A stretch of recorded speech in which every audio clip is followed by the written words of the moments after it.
Musengwa tulirise. Kamala twajja mu campaign. Ate ni wabanado kutasobola kubaba. Ibadde nakubitira kabiri wakaawo. Ai mwandieze bibite bya wakaawo. Mwandieze dide direct kwa account yaimwe. Akalulu kali kujja kuwa ku 15 January.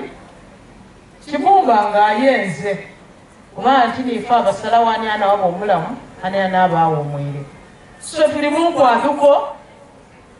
Bw'obani bw'Uganda omwendeza bulamu asobola okola ki okubaawo akusasule tinikyo ate mwina akuwagonga ate olwo olugero lwakisoga ikonga lyako bantu mwina akuwaga okola ki gonga so mutambwire naye yena yabatembetako batusayi tuye mutuse mumulinge mu kabokisi yazira ife yatuzira ne bishop yazira kubanga olina isuubi ng'oyongere ku ebingi ebiri gavumenti byekola okwongera ku seminari yaife yona okutaako ibaati eirungi okuba nti omulimu ogwo tugwikusa bishop waife awummule mirembe seminari yali alota alanda mwaba ali kulya seminari oba ali kunwa seminari oba ali kutambula seminari oba ali kutenduka seminari abe nti omulimu guno gukola ki gwiguka ng'ate President Museveni atugemeire ku nga bwe yatusuubiza. Download the app on App Store or Google Play Store now.